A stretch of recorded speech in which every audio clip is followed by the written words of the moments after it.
우리 하나님 말씀 같이 봅니다. 누가복음 22장 39절부터 46절입니다.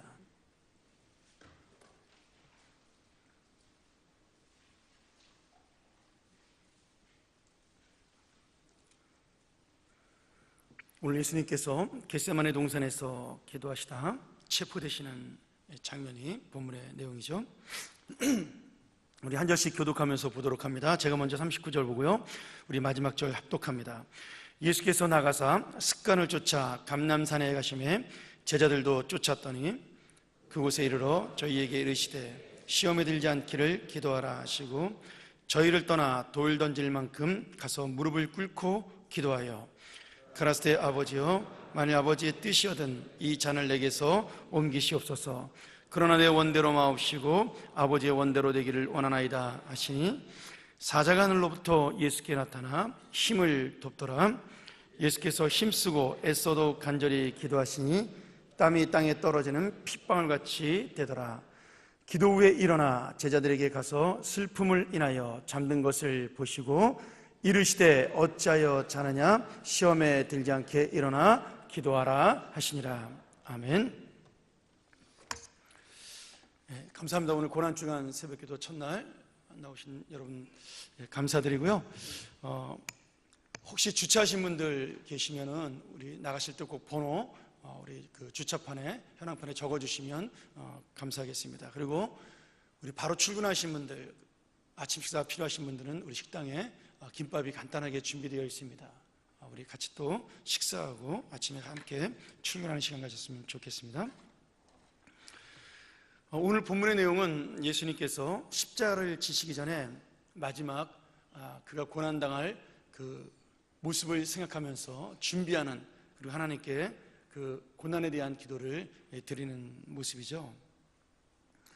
오늘 예수님의 이 겟세마네 그 동산 기도를 통해서 기도가 무엇인가에 대해서 많은 위로를 얻기도 하지만, 또한 저는 이 기도가 과연 나는 하나님의 뜻을 이루는 기도를 드리고 있나에 대한 두려운 마음, 그리고 떨리는 마음을 갖게도 하는 그러한 기도입니다. 우리가 예수님을 따라가는 사람들을 예수님의 제자라고 그렇게 부릅니다. 근데 성경에 보면, 우리 마태복음 18장 19절부터 20절까지에 보면 모든 족속으로 제자를 삼으라고 주님께서 말씀하시죠. 그 모든 족속으로 제자를 삼으라는 말은 인종이나 사람이나 차별이나 구별 없이 모든 사람이 또한 예수님의 제자가 될 수 있다는 말이기도 합니다. 그 말을 다시 바꿔 말한다면, 모든 족속으로 제자를 삼을 수 있다는 말은 차별과 구별 없이 예수님의 제자가 될 수 있다는 말이기도 하지만, 또 한편으로는 모든 사람이, 예수님 믿는 사람은 예수님의 제자가 되어야 한다는 뜻이기도 한 거죠. 우리가 가끔 성도와 제자를 구분을 하기 쉽습니다. 특별히 한국에 제자훈련이라는 그런 단어가 들어오면서부터 제자는 훈련받은 사람이나 특별히 어떤 예수를 좀 헌신되게 믿는 사람이 제자라고 생각하는 그런 경향들이 있습니다. 근데 주님은 결코 그렇게 한 번도 말씀하신 적이 없으십니다. 누구든지 나를 따라오려거든 자기의 십자가를 지고 쫓으라고 말씀하셨습니다. 그 누구든지라는 말은 모든 사람이 제자가 되어야 한다는 말과 같은 거죠. 그러니 우리가 성도라는 말, 하나님의 자녀라는 말은 제자와 동의어라고 볼 수가 있습니다. 왜냐하면 그 안에는 예수 그리스도를 따라 살겠다라는 내 결심이 포함되어 있는 믿음의 고백이기 때문입니다. 성도라는 단어 속에는 바로 내가 예수님의 제자가 되어 주님의 삶을 함께 살겠다는 뜻이 담겨져 있습니다.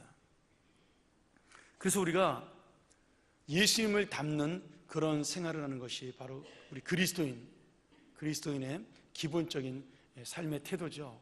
그리스도인이라는 말 자체가 바로 예수를 따라가는 자라는 뜻이 되기도 합니다. 그런데 중요한 것은 내가 겉모습을 따라한다고 해서 예수님이 될 수는 없습니다. 많은 분들이 예수님을 따르고 예수님처럼 되기를 원하지만, 우리가 정말 예수님의 본질을 쫓는 것인지 아니면 예수님의 겉모습을 흉내내는 것인지 고민해야 됩니다. 어제 주일 새벽기도 때 제자들이 치유의 만찬을 예수님과 나누면서 자기들 중에 누가 크냐라고 다툼이 일어나는 장면에 대해서 우리가 나눈 적이 있습니다. 제가 그때 이렇게 말씀을 드렸죠. 가룟유다는 예수님을 직접 배신했지만 나머지 11 제자는 예수님의 마음을 모름으로 예수님을 배신한 자들이 되었다. 제가 이렇게 말씀을 드렸어요. 오늘 우리도 마찬가지입니다. 내가 예수를 믿는다고 말하고 예수님을 쫓는다고 이야기하지만 예수님이 살았던 그 길과 예수님이 가셨던 그 길, 그리고 예수님이 가졌던 마음을 품지 못하면 여러분, 사람은 반드시 둘 중에 한 명이 되게 되어 있습니다. 예수님을 배신하는 자가 되든지 예수님을 따르는 자가 되든지. 중간이라는 것은 사실 그리스도인에게는 없는 겁니다. 오늘 특별히 우리가 예수님의 이 마지막 하나님을 향한 기도를 보면서, 십자가를 향한 기도를 보면서 가장 중요한 예수님의 본질을 쫓는 것이 무엇인가에 대한 고민을 하게 만드는, 그리고 그것이 얼마나 기쁜 일이고 놀라운 일인지를 보여주는 그런 말씀이죠. 많은 사람들이, 특별히 저도 뭐 그런 적이 있습니다만은, 예수를 믿는다는 것은 예수의 능력을 받는다는 것과 똑같다고 생각을 합니다. 근데 예수님의 능력 중에 가장 큰 능력은 죽은 자를 살리는 능력이 아니고요, 병자를 고치는 능력도 아니고요, 바다를 잠잠케 하는 것도 아닙니다. 저는 성경을 보면서 예수님의 가장 큰 능력은 예수님이 하나님의 아들로 오셔서 이 땅에서 왕이 될 수 있고 영광을 받을 수 있는 모든 능력과 권능을 가지고 있지만 그 모든 능력과 권능을 포기하는 그 마음이야말로 예수님의 가장 큰 능력이라고 믿습니다. 오늘 주님께서 하나님 앞에 기도를 하면서 이런 기도를 드립니다. 제가 한번 대예배 시간에도 이 본문을 가지고 비슷한 말씀을 드린 적이 있죠. 아버지여, 만일 아버지의 뜻이거든 이 잔을 내게서 옮기시옵소서라고 기도하죠. 여러분, 십자가의 잔을 내가 옮겨달라는 것은 아버지의 뜻이 아니라 내가 원하는 일입니다. 하나님의 아들이신 예수님은 죄를 짓지 않았기 때문에 이 십자가를 지실 일도 없고 또 이 십자가의 잔을 마실 일도 사실은 없습니다. 그리고 당연히 거절할 권리가 있으시죠. 그리고 그 능력으로 실제로 자기를 잡으러 온 그 군사들에게 베드로에게 했던 말처럼 내가 천상에서 천사들을 12영이나 수십만 명의 천사들을 불러와서 이들을 내가 막지 못하겠느냐라고 말씀하신 것처럼 예수님의 능력이라면 십자가에 달리지 않고서도 이 땅을 구원할 수 있고 그리고 우리를 살릴 수 있는 능력이 있으셨습니다. 당신이 고통당하지 않고 십자가를 지지 않아도 충분히 이 세상을 바꿀 수 있는 능력이 있는 분이 바로 예수 그리스도입니다. 그런데 예수님께서는 그런 능력의 방법을 택하지 아니하고 오늘 희생의 방법, 다시 말하면 하나님께서 원하시는, 아버지께서 원하시는 방법으로 십자가를 지심으로 우리를 구원하셨다는 겁니다. 예수님이 십자가를 지지 않기 원하는 것, 이 잔을 옮겨달라는 기도는 아버지의 뜻이 아니고 내가 원하는 소원입니다. 여러분, 우리가 기도를 시작할 때 어떤 사람이든지 내가 원하는 기도로 시작할 수가 있습니다. 또 그렇게 내가 원하는 소원을 하나님 앞에 구한다고 해서 그것이 잘못된 기도가 아닙니다. 왜냐하면 기도 자체가 우리가 하나님 아버지께 나의 소원을 말할 수 있는 통로가 되니까요. 당연한 거죠. 하지만 중요한 것은 끝까지 내 뜻을 우기고 간철시키기 위해서만 기도를 한다면 그것은 기도가 아니라 하나님께 때를 쓰는 것과 같습니다.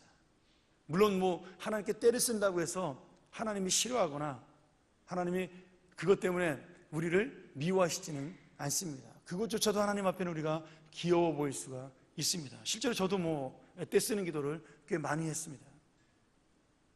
그런데 끝까지 하나님께서 아니라고 말씀하시는데도 내가 끝까지 때 쓰는 기도만 한다면 하나님의 뜻이 무엇인지 알면서도 내 소원과 내 뜻을 향하여 끝까지 주님에게 밀고 나가는 그런 기도를 한다면 그것은 더 이상 기도가 아니게 됩니다. 제가 여러 번 말씀드렸지만 여러분, 우리는 종교를 믿는 것이 아닙니다. 하나님과 삶을 사는 거예요. 하나님과 함께 교통하는, 나누는 삶을 사는 겁니다. 다른 종교들은 교통이라는 것이 없습니다. 이게 굉장히 중요합니다, 여러분. 어떤 종교에도 신과 사람이 만나서 교통하는 종교는 없어요. 오직 우리 예수 믿는 사람들만이 하나님과 우리가, 아버지와 내가 교통할 수 있는 그런 관계가 되는 겁니다. 오늘 여러분, 우리가 흔히 가장 대표적인, 우리가 비는 종교를 말한다면 무당의 굿이라고 할 수가 있습니다. 무당의 굿을 할 때는 신의 뜻과 상관없이 오직 지성을 드리는 사람의 노력으로, 굿하는 사람의 능력으로 자기의 소원을 이루어 나갑니다. 그러니까 내가 힘들고 어려운 건 상관이 없어요. 그리고 신도 뭐 가짜죠. 있지도 않은 신이지만 그 가짜 귀신에게 빌 때도 그 귀신의 마음도 상관이 없습니다. 그저 차려놓은 그 상과 구판과 그리고 내가 원하는 소원의 간절함과 그리고 신이, 가짜 그 귀신이 받기를 원하는 그러한 먹을 것들, 뭐 물건들, 이런 것들이 뜻이 맞으면 자기들의 소원이 이루어진다라고 착각을 하게 되는 거죠. 여러분, 여기에는 아무리 정성을 들이고 지성을 들인 사람이나 그리고 잡귀신, 허상의 신과 아무런 관계가 없습니다. 그냥 단순한 거래고 장사가 되는 거죠. 그리고 한번 구슬하고 나면 그것으로 더 이상 다른 이후에 교통이 없습니다. 그런데 우리 기독교는 종교가 아니기 때문에 우리는 한 번의 기도와 한 번의 예배와 한 번의 삶으로 끝나지 아니하고 날마다 주님과 만나는 삶을 사는 거죠. 그러니 오늘 예수님이 습관을 쫓아 감람산에 가셨다는 이 말 여러분 잘 기억하셔야 돼요. 뭐 습관을 쫓아갔으니까 습관대로 매일 새벽 기도에 가야 된다. 여러분, 뭐 그것도 틀린 말은 아니다만은 그 말씀하시려는 게 아니에요. 예수님은 날마다 하나님 아버지의 뜻을 묻는 기도를 드렸다라는 거예요. 자기의 삶 속에서 어떤 일을 하든지 그 기도가 하나님의 뜻이냐 내 뜻이냐를 항상 구하면서 기도를 했다라는 거죠. 아침마다 능력을 행하러 나가는 그 순간에도, 말씀을 가르치러 가는 그 순간에도 예수님의 마음속에는 이것이 과연 하나님의 뜻이냐, 내가 저 사람을 살리는 것이 아버지의 뜻이냐, 저 사람의 병을 고쳐주는 것이 아버지의 뜻이냐, 이 복음을 전하는 것이 아버지의 뜻이냐를 날마다 구하면서 하나님의 뜻을 구하는 기도가 예수님이 바로 습관이었다는 거예요. 그리고 오늘 죽는 그날이 왔음에도 불구하고 그 죽는 것조차도 아버지의 뜻인가 아닌가를 묻는 그러한 습관을 따라 주님이 나가셨다는 거예요. 우리가 그런 기도를 드릴 수 있나요? 하나님, 내가 사업에서 망하는 것이 주의 뜻이라면 괜찮습니다. 이왕이면 망하고 싶지 않지만 망해서 주님의 뜻이 이루어진다면 망해도 괜찮습니다. 내가 이 병에서 벗어나고 싶고 회복되고 싶지만 이 병으로 인해서 하나님의 영광이 드러난다면 저는 죽어도 괜찮습니다. 오늘 주님의 기도가 바로 그런 기도란 말씀이죠. 여러분, 저도 여러분의 회복되기를 원하고 다시 일어서기를 원하고 그리고 풍성해지기를 원합니다. 그러나 결코 내 뜻이 아니라 진짜 주님의 뜻이 이루어지기를 소원합니다. 여러분, 기도가 나의 모든 문제와 나의 모든 상황을 해결해주는 만능 열쇠는 아닙니다. 기도한 대로 모든 것이 다 해결되는 것은 아니에요. 그러나 해결이 되든 해결이 되지 않든 기도는 그 문제와 상황 속에서 해결이 안 돼도 주님의 뜻을 찾고 해결이 돼도 주님의 뜻을 찾는, 그 안에 어떤 상황이 와도 그것이 주님의 뜻임을 깨닫고 긍정적으로 받아들이도록 하는 능력의 열쇠입니다. 근데 우리는 기도를 보통 만능 열쇠라고 착각을 해요. 아닙니다. 기도는 만능 열쇠가 아니라 아버지가 나를 얼마나 사랑하는가를 깨닫는 능력의 열쇠라는 거예요. 철없는 자녀들은 부모에게 졸라서 자기의 소원이 관철되지 않으면 서운해합니다. 아버지 엄마가 얼마나 사랑으로 그리고 깊은 생각을 하고 그것을 거절하는지에 대한 생각은 하지 않죠. 그래서 거절당한 것에 대한 아픔을 가지고 부모님에 대한 서운한 마음을 갖습니다. 근데 정상적인 자식은요, 시간이 지나고 나이가 들면 부모님께서 왜 그러셨는지 깨닫게 됩니다. 철없을 때는 그것 때문에 집을 나가기도 하고 아니면 부모를 원망하기도 하지만 나이가 들면서 자연스럽게 그 자녀는 부모가 왜 그랬는지 깨닫게 되죠. 특별히 자기가 부모가 되는 순간부터 부모님의 그 사랑이 무엇인지를 깨닫게 됩니다. 근데 사람은 일상적인 사람의 생활은 그런데 여러분, 예수 그리스도를 믿는 사람들은 성숙해 가도 여전히 하나님이 우리에게 거절하는 뜻에 대해서, 하나님의 뜻이 내 뜻과 달라지는 것에 대해서 서운한 마음만 갖습니다. 왜 주님은 나에게 이것을 들어주지 않을까? 왜 주님은 나에게 이 응답을 주지 않을까? 다른 사람은 되는데 왜 나는 안 될까라는 그런 생각으로 여전히 철없이, 여전히 어린 마음으로 살아간다는 겁니다. 그래서 오늘 여러분, 이 겟세마네의 기도, 내 뜻이 아니라 아버지의 뜻을 이루는 기도가 얼마나 중요한지 모릅니다. 여러분, 예수님은 응답받지 못했습니다. 당신의 소원대로. 이 얼마나 놀라운 일이에요. 하나님의 아들이 기도했는데 응답을 받지 못했습니다. 그러나 예수님은 바로 응답을 받았습니다. 어떻게 해요? 내 마음을 바꾸셨기 때문입니다. 여러분, 이 세상에 응답받지 못하는 기도는 없습니다. 다만 내가 틀린 기도만 있을 뿐이죠. 그 응답을 바꾼다라는 거, 내 마음을 바꾼다는 거 쉽지 않습니다. 오늘 예수님께서 어떻게 기도했어요? 땀이 핏방울처럼 되었다라고 고백합니다. 과학적으로 이게 진짜라 그러더라고요. 사람이 정말 간절하게 온 마음을 짜내어 기도를 하면 그 땀이 피를 먹으면 그런 성분이 된다 그래요. 예수님이 당신의 기도를 바꾸기 위하여 내 뜻이 아니라 하나님의 뜻으로 자기의 마음을 바꾸기 위하여 얼마나 몸부림을 쳤는가를 우리가 알 수가 있다라는 거예요. 쉬운 것이 아닌 겁니다. 아니, 아버지, 내 능력이 없는 이 세상은 십자가 지지 않고도 세상을 싹 쓸어버릴 수 있는데, 아니면 노아의 홍수처럼 이거 다 없애버리고 새로운 사람을 만들 수도 있는데 굳이 내가 꼭 벌거벗고 십자가를 져야 됩니까?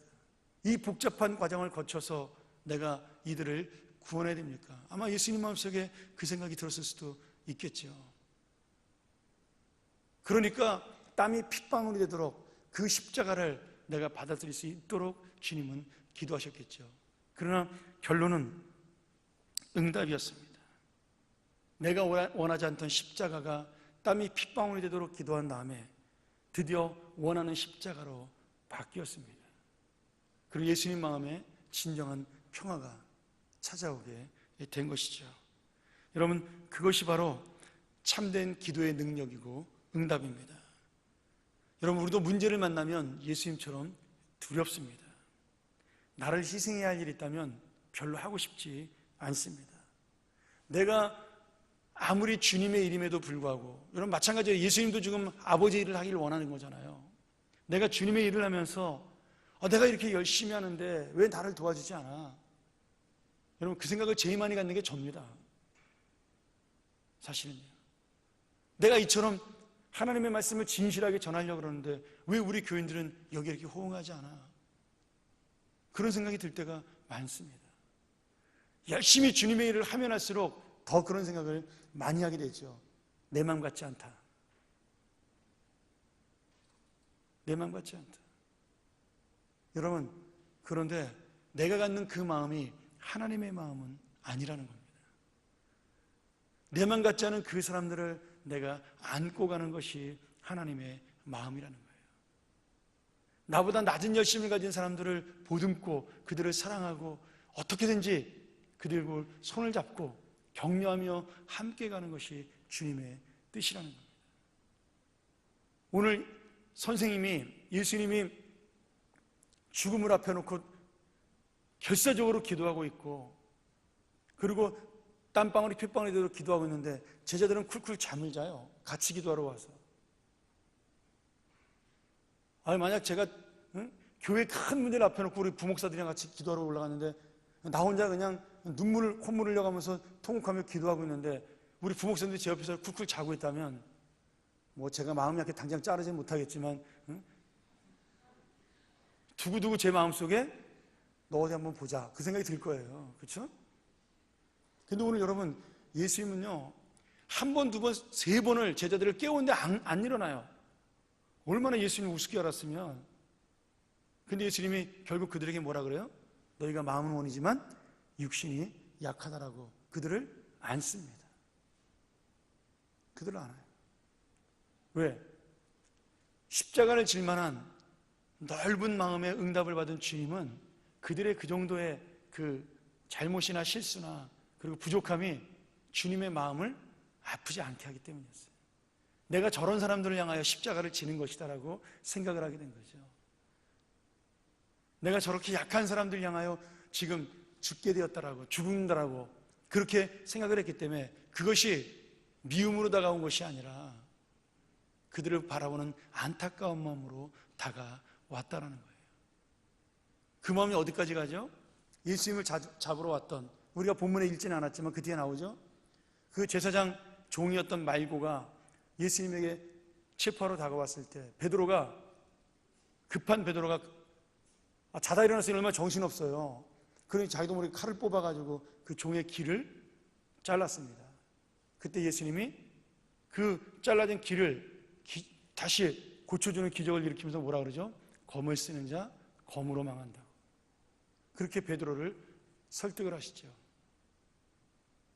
여러분, 지금 베드로 잡으러 온 게 아니잖아요. 예수님 잡으러 왔는데 지금 잡혀서 죽으러 가는 사람이 오히려 자기를 보호해주는 사람을 설득해서 안고 가고, 자기를 잡으러 온 사람을 예수님이 안고 간다는 거예요.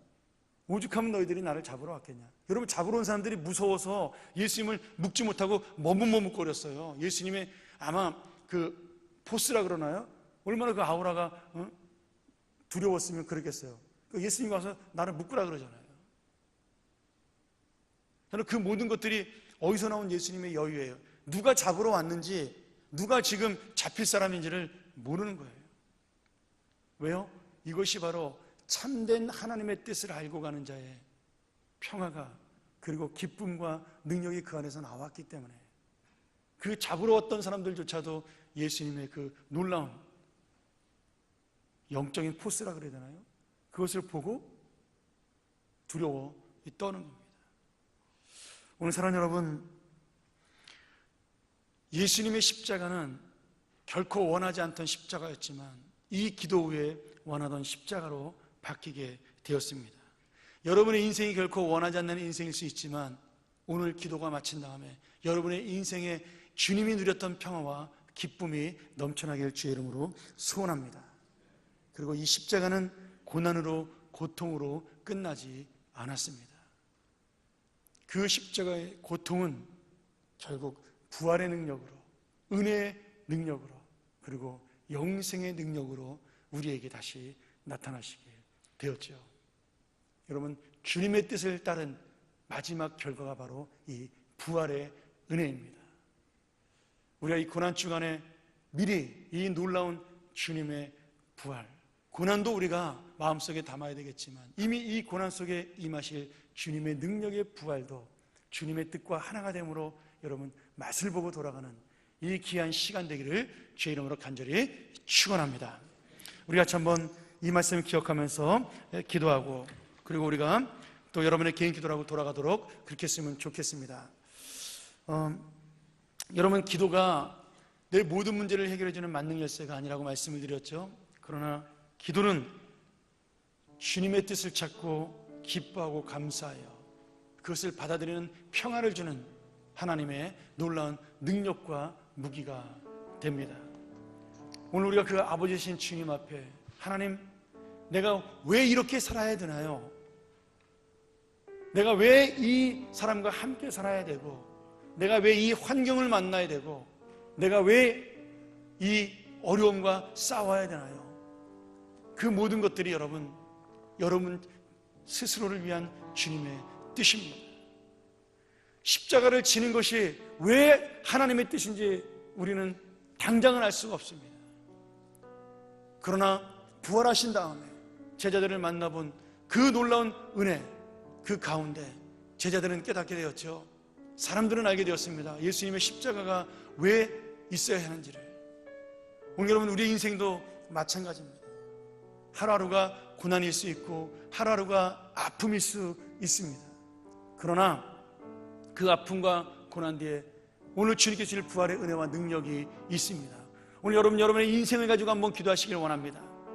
여러분의 직장과 가정과 사업과 내가 만나는 모든 사람들, 내가 원하든 원하지 않든 그 일을 만나 계신 주님의 뜻, 이 잔, 기쁨으로 마시는 잔이 되게 하여 주시옵소서. 은혜로 마시는 잔이 되게 하여 주시옵소서. 우리 한번 같이 이 시간 주여 한번 크게 한번 외치고 주님 앞에 기도하고 우리 돌아가도록 하겠습니다. 같이 한번 기도합니다. 주여.